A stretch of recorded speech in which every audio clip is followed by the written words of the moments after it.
What would you do if you found the knife that would eventually be used to stab you, and you were forced to sharpen it yourself? That's what it felt like. Sitting in that dimly lit booth at Gibson's Bar and Steakhouse off Rush Street, watching the woman I'd given a decade of my life to. Her phone was flat on the table, screen dark, but I knew what was happening on it. I could feel the ghost of its light on my face. Across from me, Jessica smiled, a perfect, practiced curve of her lips, while her fingers, hidden beneath the tablecloth, typed out a life I wasn't a part of. I knew, because I was watching it happen in real time on my own phone hidden in my lap. A little blue dot, her dot, was moving on a map I should never have had to install, and it was nowhere near our dinner date. It was a lie, a beautiful, devastating lie, and I was watching her build it right in front of me. If you genuinely enjoy our stories, please subscribe to the channel. Tell us where you're from and what time it is right now. It's always fascinating to know how far our story flows. The strange behavior had started subtly, like a change in the weather you can't quite put your finger on. Late nights at the office, she'd said, a big project for the firm in the Aeon Center. I'd made her dinner, kept it warm, I'd believed her. Why wouldn't I? This was Jessica, my Jessica. The woman I'd met in a crowded Chicago bar, the one who'd laughed so hard at my stupid jokes she'd snorted. But then came the little things. It's a new scent on her clothes, something musky and unfamiliar. The way she'd angle her phone away from me, a barely perceptible twitch of her wrist. She started talking about a new colleague, Mark. He's so driven, she'd say, her voice a little too bright. A real shark. The compliments felt rehearsed. One night I found a receipt from the London House Hotel in her coat pocket. A charge for 2 drinks at their rooftop bar. When I asked, her eyes went flat. It was a team meeting, Alex. God, can't I have a life outside of you? The words were a slap, cold and sharp. She was building a wall, brick by brick, and I was on the outside. The woman I loved was becoming a stranger, a manipulative, cold-eyed ghost in our home.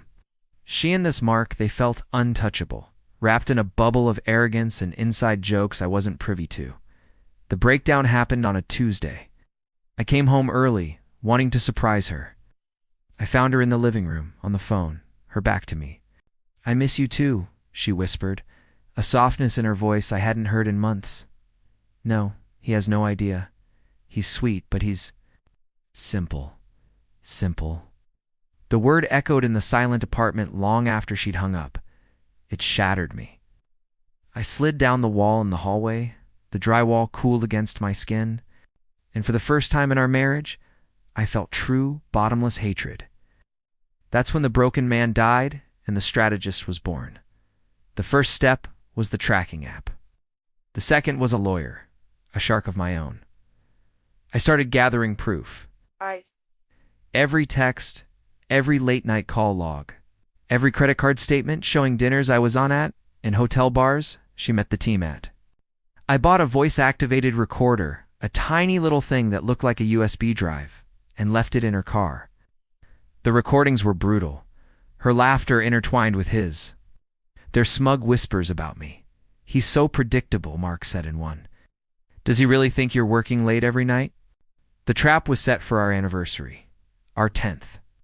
I booked a private room at Alenia, the kind of place she loved to brag about. I invited our closest friends, her parents, her boss. It was a celebration, a facade of the highest order. My lawyer had already prepared the divorce papers, citing the infidelity clause in our prenup. All her assets, the ones I'd helped her build, would be frozen. I'd also prepared a little slideshow, the grand finale. As dessert was served, I stood up, glass in hand. To Jessica, I said, my voice steady, to a decade of memories. Then I pressed play. The first image on the projector screen was a screenshot of the tracking app, showing her car parked outside a boutique hotel in Lincoln Park while she was supposedly at a conference in Miami. The second was a text. He's so clueless. Can't wait to be with you tonight. Gasps filled the room. Jessica's face went white, the color of bone. Her father stared, his jaw slack. Her boss's eyes were wide with shock. Then came the audio. Her voice, his voice, their whispers, their plans. It was a symphony of her betrayal, played out for everyone she cared about. She tried to stand, to run, but she was trapped. My lawyer, seated discreetly at a corner table, walked over and served her the papers right there. Publicly, professionally, and personally, she was ruined. The room was silent, the air thick with the fallout of a life detonated. I just watched her. The arrogant queen was now just a woman in a very expensive dress, utterly alone in a room full of people. The quiet is the loudest part of it all now. The big, empty house on the North Shore echoes with the ghost of a life that was never really mine. Sometimes I trace the path of that little blue dot on the old map in my mind, a digital scar of her betrayal. The revenge wasn't a victory, it was just an ending. I destroyed her world, but in doing so, I had to burn down my own. And I've come to learn that some fires leave you standing in nothing but cold, silent ash. The end.